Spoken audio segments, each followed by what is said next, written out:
Hello students, in the module 2 of this particular subject of Introduction to Industrial Automation, you have to basically study sensors and actuators that are used for automation.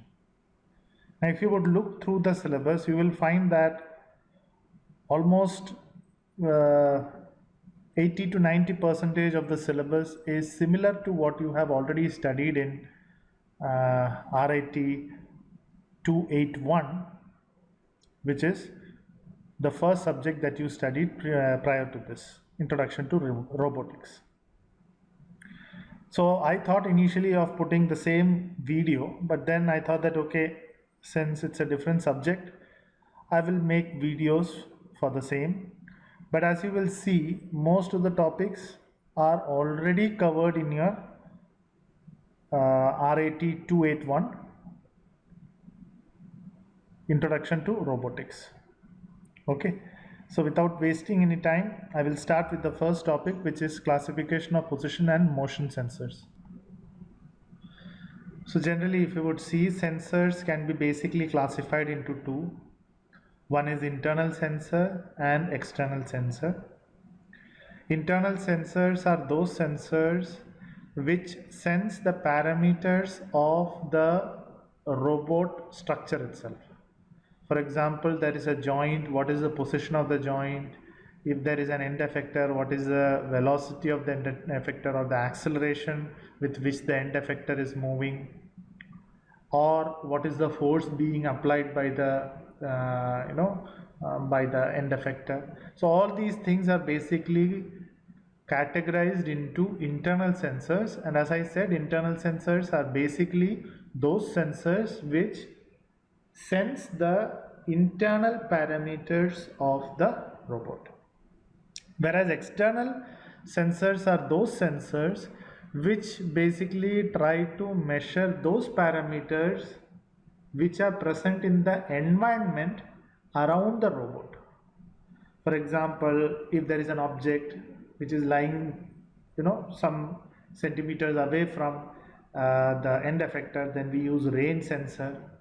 If suppose we want the robot to understand that it has reached near a particular place, then proximity sensor, then similarly ultrasonic, laser, and then there are some other sensors which try to find out if there is a touch, then to measure the torque, slip.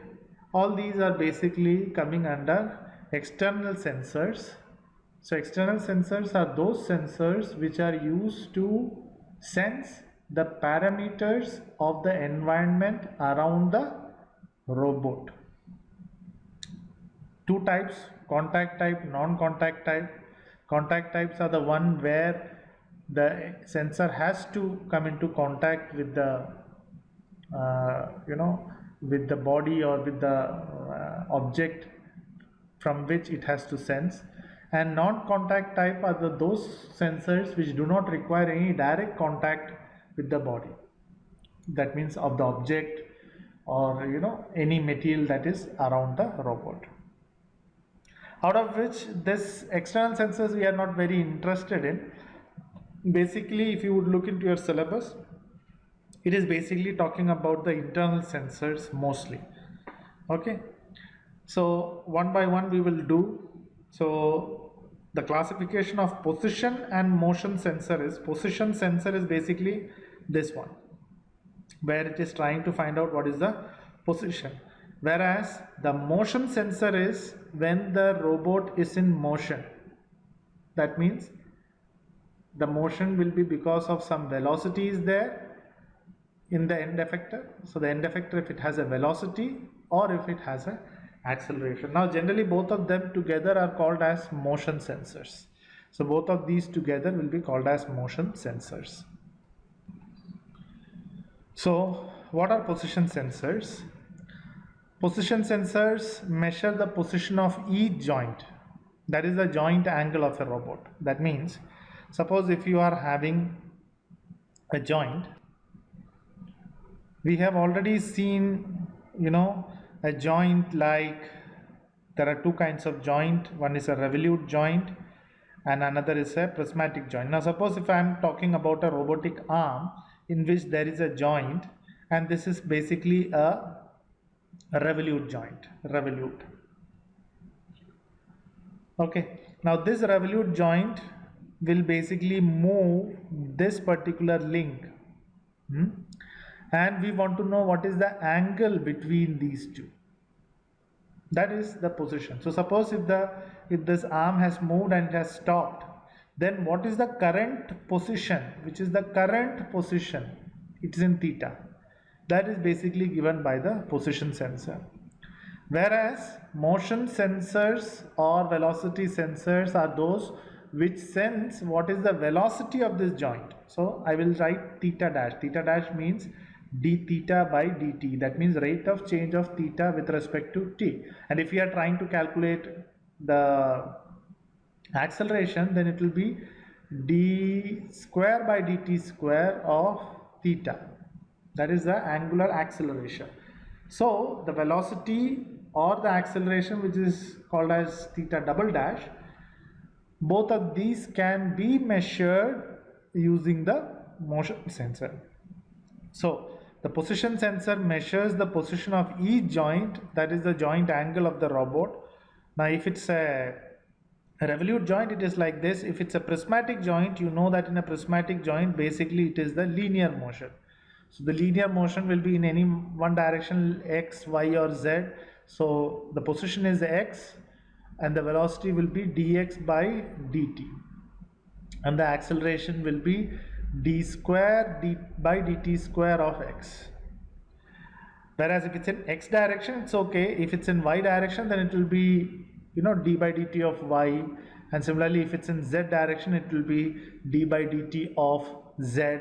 And if it's in a combination of direction of x and y, then it will be basically a combination of velocity in x as well as y direction. So basically the position sensor measures the position of each joint, and the position sensors are used to measure displacement. Displacement means, what is the meaning of displacement? Displacement is if a body was here and it moved here, this much is the displacement. So this is position P1, this is position P2, then the displacement is P2 minus P1. This is in the case of a linear motion. If it's a revolution, it's a revolute motion, then it will be angle. So there is, some angle theta 1 and there is another angle theta 2. And what is the displacement? The displacement will be theta 2 minus theta 1. That is going to be the displacement. So position sensors are used to measure the displacement, both rotary and linear movements. In many cases, the encoders, these are the sensors, the position information may also be used to calculate the velocity. How do we use that? Basically, suppose right now the displacement is, right now the position is theta 1. That is what is the encoder giving. The next position is theta 2. So in between, what is the time taken to go from theta 1 to theta 2? Suppose that time period is some t1. Okay, then what is the velocity? The velocity is theta 2 minus theta 1, which is the displacement by t1. That is the time taken, and that is going to be the velocity. Okay, so that is how position sensors are also used for velocity. Now in motion sensor, which are also the velocity sensors are used to measure the velocity or the speed of the joint. One of the methods is to take the consecutive position measurements at known intervals of time. That means, let's say every second what is the position. Okay, every second what is the position. If the position at the first second is P1, at the second position is P2, at the third second it is P3, at the fourth second it is P4, at the fifth second it is P5. Then you can find out the velocity here by dividing, or by dividing what is the position P2 minus P1 divided by 1 second. So that will give me what is the velocity. Similarly, between P2 and P3 I will get a velocity. Similarly, between P3 and P4 I will get a velocity. So we can calculate the velocity by taking consecutive position measurements at known intervals. So here the known interval I have kept is 1 second. People can keep it 1 microsecond, some can even keep it 10 microsecond or even 2 second. That depends on, person to person. And then computing the time rate of change of the position or finding it directly by other principles. That means you directly try to find out the velocity. You don't go for calculating the velocity from the position. So there are two methods to calculate velocity. One is directly use a sensor which directly measures the velocity, or the first one, that is taking consecutive position measurements at known interval of time and then computing what is the rate of change, which I just now showed here, which is P2 minus P1 divided by the time period that it has taken. So that is the velocity sensor. Now the position sensors generally that we are going to be learning is encoders, LVDT, resolvers, RVDT, and then potentiometer. Whereas in velocity sensors or the motion sensors, we will study what is tachometer, then Hall effect sensors, and then we will also look into some of the acceleration sensors. But generally, one of the methods to find out acceleration is basically differentiate the velocity sensor data. Why? Because if suppose we are talking about linear position x, then the velocity will be dx by dt, which I will write it as x dash, isn't it? Then how do you find out acceleration? Acceleration, all you have to do is again differentiate with respect to time x dash, which is basically x double dash. So if you are calculating velocity, then to get acceleration, all you have to do is differentiate that particular data. That's all. And that's why generally acceleration sensor, we are not going to study different types of sensors and all very deeply, because it can be done with the help of velocity sensors. Now coming to position sensors, I have already told we will start with encoders. So first we will start with encoders. Now encoders is basically, it's a digital optical device that converts motion into a sequence of digital pulse. That means if suppose there is a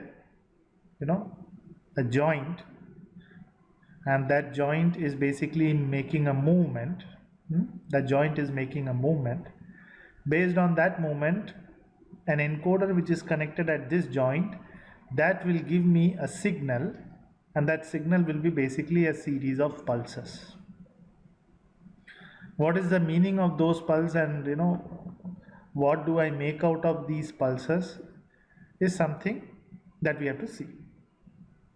So by counting single bit or by looking at and decoding a set of bits, these pulses can be converted into either a relative or absolute measurement. What is relative and absolute is, we will see in a very short time. Okay. So two things you have to remember. One is, when we want to find out the position P1,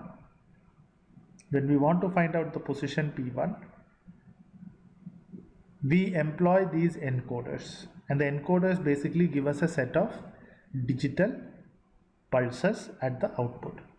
So what is the structure of this particular encoder is that you are having a light source, and from that light source, through an optical lens, you are trying to focus the light onto this particular grating.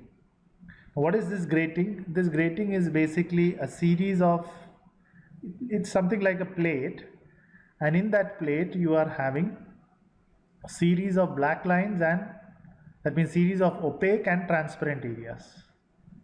Okay, opaque and transparent areas. So whenever you are having some movement, the movement is basically happening at this particular grating. So you might be asking, what is there in the case of a circular one? Well, in the case of a circular one, in the case of a circular joint, you will be having a circular kind of disc as a grating. So the grating can come in many shapes. In the case of a linear motion, it's a grating like this, whereas in the case of a circular motion, the grating is like this. That's all. It's in the shape of a disc. So here, this grating, when it moves, the light that is coming through and then passing through the grating and then finally entering the light sensitive cells, or the photodetectors, photodetectors that are here, they will basically capture the light. So if suppose I am going to give constant light here I am going to get a light output if there is if there is a transparent area, and if there is an opaque area, then I will not get. So you can see that when this moves, the light is getting cut, and in between we will, whenever it is transparent area, we will get light coming, and the light sensitive cells basically sense it. Or if it's completely opaque, then the light does not come through and you are having no output. So in that case, you will get basically either a light pulse or no pulse, light pulse or no pulse. And as you can see, the grating will basically have equal distance of transparent and opaque areas. That means equal width of transparent and opaque areas. So you will have this pulse, and by counting the number of pulse, you can find out what is the distance that has been traveled. So the figure shows the incremental linear encoder. This is for the case of linear encoder, where it has transparent as well as opaque. So it has transparent scale with an opaque grating. Grating means lines like this. So we are having opaque grating. The thickness of the grating lines and the gap between them is made equal, and they are of the range of microns. It's very fine grating. You will not be able to see this grating. It will look like a gray glass. But when you when you go and when you look it under a microscope, you will find that there is very fine gratings are there. And the light that is getting or coming from here, that is also very, very focused. So if you are having a light which is having this much width, when it gets focused at the focal point, the width of the the light pulse, the width of the light beam is in the range of microns. So you will have multiple grating lines, and the thickness of the grating lines and the gap between them is basically in the range of microns. On one side, the scale is provided with a light source. So this side we are having the light source and a condenser lens. On the other side, it's a light sensitive cell or a photodetector. Okay, or a photodetector. And the basic working principle of these light cells is that it's basically a kind of resistor having a value R, and that value R is dependent on the amount of photons that are falling, or the light photons or the light that is falling on this particular resistor. So if more light falls, the resistance decreases. And so if you are having a circuit like this, wherein a voltage battery is connected, and then you are having one resistor and another resistor, and this is suppose a light dependent resistor, then suppose this is R and this is R2, this is R1, and suppose I am trying to take the output here. So this is the output, V out. Now if you would look at V out, and if suppose this is the V battery V, then V out will be according to the principle of voltage division. The equation is R1 divided by R1 plus R2. That means the total resistance is R1 by R2, and the resistance R1 is the resistance which is having a fixed value. Now when photon falls on this, the value of R2 reduces. So the value of R2 will reduce, and when R2 reduces, you can see that basically when R2 reduces, this denominator will go down, because of which this total value goes up. Okay, so V out is basically this ratio multiplied with the voltage that you have applied. So based on that, when light falls and R2 goes down, that means the value of R2 decreases, the resistance of the cell, whenever it decreases because of the light falling, then you will have this denominator going down, and because of which this whole ratio going up. So you will have a higher voltage when the light beam falls, and when there is no light beam falling, again R2 will increase. When R2 increases, the denominator also increases, because of which the value of this ratio R1 by R1 plus R2 basically reduces, and you get a lower voltage. That's how you get a pulse. And this pulse is fed into a controller which basically updates a counter, so it keeps on counting what is the value. Okay, and that is how we sense any motion. And we are not interested in motion, we are interested in what is the position. So just by counting the number of pulses, we can take care of we can count what is the number of pulses, or we can count what is the distance that has been traveled from the previous position. So if the previous position was suppose P1, and suppose it has traveled 100, or it has generated 100 pulses, then, and each pulse is having, it's basically a transparent, transparent and an opaque region. So we know what is the, the thickness of transparent and what is the thickness of opaque. So that one distance, it might be, let's say 10 microns. So 10 microns into 100 pulses, because one pulse will basically be,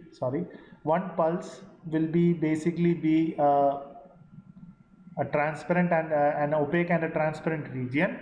So based on that, if I am suppose having 100 pulses, and each of this pulse is corresponding to a transparent and opaque region, which totally comes out to be 10 micrometers, then 100 of this will give me 1000 micrometers, which is basically 1 millimeter. So I will get the current position as the position P1 plus 1 millimeter.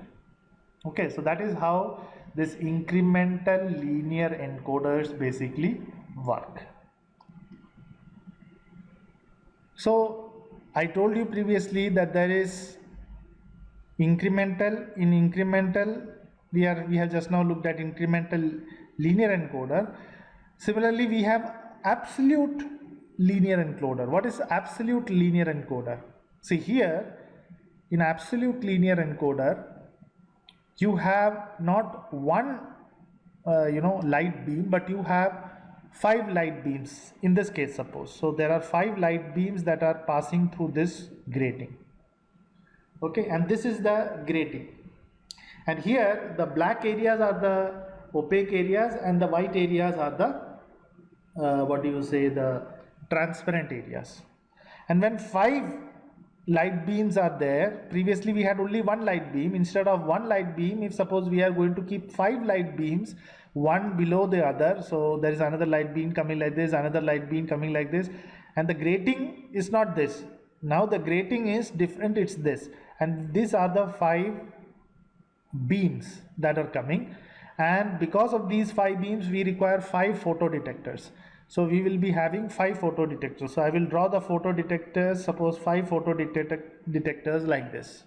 Okay, now when we are having, suppose when there is no, here there is completely light falling. Suppose the light falling is taken as let me take this white area as opaque, this as opaque, and the black area as transparent, suppose.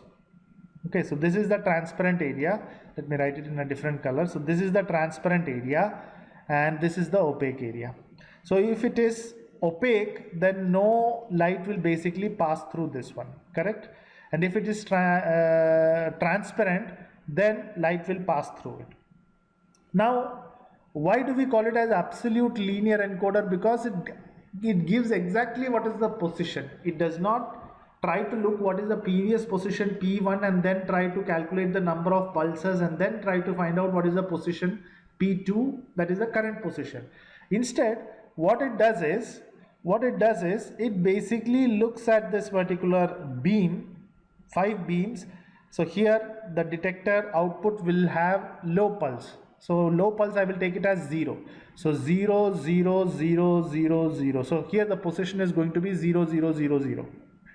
Okay. And we know the digital position 0, 0, 0, 0, 0 can be taken as 2 raised to power 0, 2 raised to power 1, 2 raised to power 2, 2 raised to power 3, 2 raised to power 4. So you know how to convert a digital into a decimal, isn't it? So the same thing, 0 into 2 raised to power 4, 2 raised to power 4 is 16, 2 raised to power 3 is 8, this is 4, this is 2, this is 1. So we add up all of them together. So but here it is 0 into 16, 0 into 8, 0 into 4, 0 into 2, 0 into 1. So the position is basically 0. So like that, if you would look, here it is 0, 0, 0, 0, 0, whereas in the next one it is 0, 0, 0, 0, 1. So if it is 0, 0, 0, 0, 1, then you will have the value to be equal to 1. Similarly, the next one will be 0, 0, 0, 1, 0 and 1, 0. And you know that 0, 0, 0, 1, 0, that is, if this is 1 and this is 0, then the next value will be equal to 2.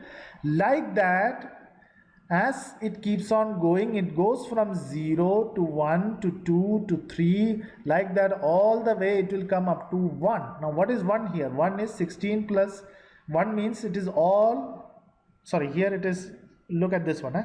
Here it is 1, 1, 1, 1, 1, all ones, correct? So if you are going to get all ones, it means 16 plus 8 plus 4 plus 2 plus 1, this is going to be equal to how much?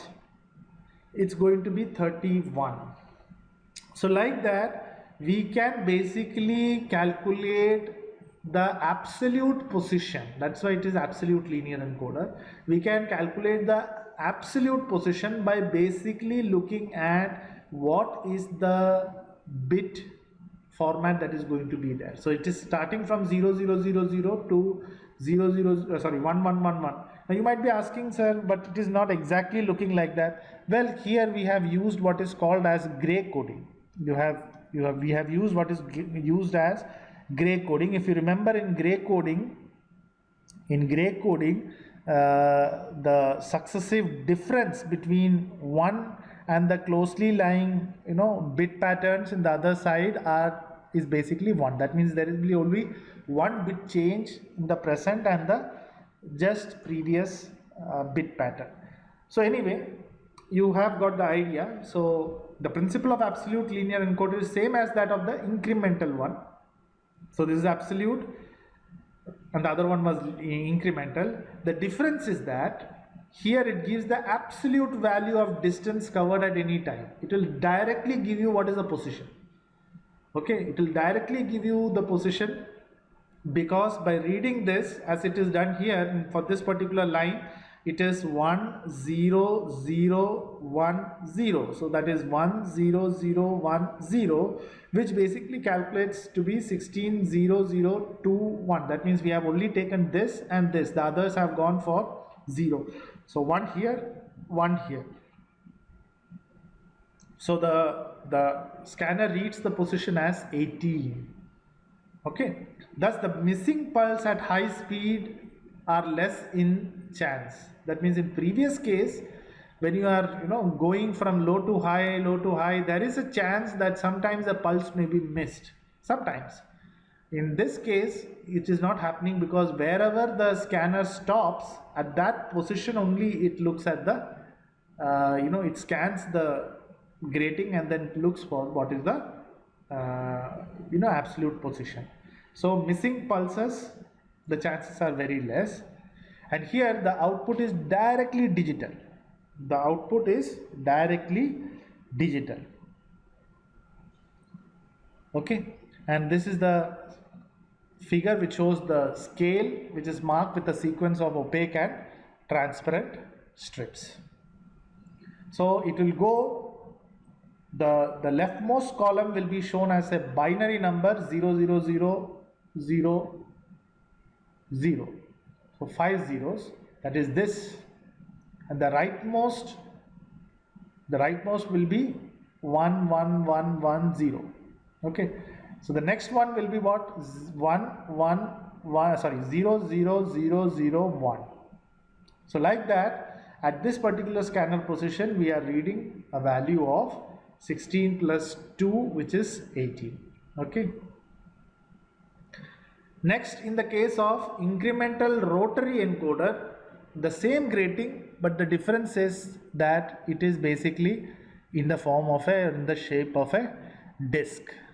So previously it was in this case it was a linear encoder for linear measurement, for linear movement measurement, whereas in this case it is basically a disc. And here we are having phototransistor, which is basically measuring the light, and this is the light source from where the light basically comes. Okay, and here now there will be two gratings are there. You can see there is first grating, that is here, this is the first grating, and this is the second grating, and that is basically to look at the direction. Okay, that we will read here. So the incremental rotary encoder is similar to that of the linear incremental encoder, with the difference that now it's in the shape of a circular disc. The width of the transparent spaces are almost 20 microns, that very small spaces, and two sets of lines are there. Now what is the meaning of these two sets of line? The two sets of line detect the direction of rotation and also enhances the accuracy of the sensor. So how does it detect basically the direction? See, if I am, two sensors are there. One sensor is giving a pulse. Let me draw here. Suppose one sensor is giving me a pulse like this, and similarly the second is basically going to give me a pulse something like this. And suppose the distance is such that this distance is basically 1/4, 1/4 of the whole pulse duration. Okay, so if that is the case, that means both gratings are same, but one is slightly in front of the other. So this is the top, so this one I will say is the first grating, and this one I will call it as the second grating. So if this is the first grating and this is the second grating, you will see that there is a step out like this, and if it is rotating in this direction, you will basically get this one first. The first pulse will come from the first grating, and the second pulse or the next pulse that I will get in the second photodetector is going to be basically a pulse which is 1/4 of the duration apart. Okay, so I will look at these two and I will look at the difference. Now if suppose it is rotating in the opposite direction, then what happens?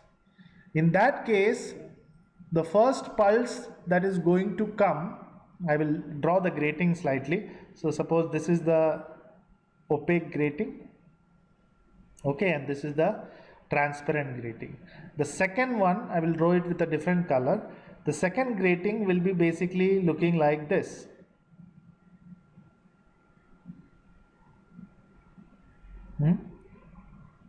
This is the second grating. So now if suppose the grating is moving in this direction, then first I will get a low pulse for this one. Let me use that color. First I will get a low pulse, and then I will get a high pulse, correct? And the next pulse, if I am looking in the time period, for this one I will get a low pulse, and then slightly 1/4 distance apart I will get the high pulse. Whereas if suppose it is moving in this direction, then I will first get an output which basically looks like the green pulse will be first, okay, and then only I will have the next pulse, which is this one, and the distance between them will be basically 1/4. Okay, 1/4 or even 1/3. So here what do you see? Here you will see that this pulse is in the front and this is in the back, and in this case this is in the front and this pulse is in the back, and that will help us give the direction in which the disc is rotating. And that's why the two sets of grating lines on two different circles detect the direction of rotation, and it also enhances the accuracy of the sensor, because when you are having a step like this, so it is as good as having 1/4 of the step. Okay, so you can go for very small movement also. The other circle, which has only single grating marking, is used for the measurement of the full circle. Next we will look into the absolute rotary encoder. So here again you are having the case, now here it is 0 0 0 0, suppose it is opaque. Okay, so 0 0 0 0, it is starting from 0 0 and then it goes to 0 0 0 1, and then it goes from that to a different, which is 0 0 1 0, then 0 1 1 1, like that it will keep on going. So it is the one and the same. It starts from 0. Okay, it starts from 0 and then it takes on different values, and based on the position you will get the absolute reading, just like we discussed in the other case. So in the absolute rotary encoder, the circular disc is divided into equal number of circular strips, and each strip has definite segment. Okay, this sensor directly gives the digital output, just as in the case of this case we had told. Just like that you are having, the only thing is that the shape is different. Now when you are going to draw, you can draw based on directly you can start from 0 0 0, you can go all the way up to, since it is 4 bits here, so it will start from 0, it will go all the way up to 16. This diagram is not very perfect. From the book that I have taken, it is not very perfect, so don't go for this particular the shading pattern. The shading pattern is something that you can decide. It will go from 0 0 0 to 0 0 1, like that it will keep on changing. Here they have mixed it up a little bit. Okay, the encoder is directly mounted on the motor shaft, and then to enhance the accuracy of the measurement, similarly you can go for grayscaling. You understand what is grayscaling? In grayscaling, basically the grayscale goes like this. It is 0 0 0 0, the next is 0 0 0 1, and in normal case the next one will be 0 0 1 0 and then 0 0 1 1, and then it is 0 1 0 0. This is how the pattern goes for the case of normal binary, whereas in the case of gray what happens is it goes from 0 0 0 to 0 0 0 1. So you can see that only one bit has changed, and the next one it will be 0 0, not 1 0 but 1 1.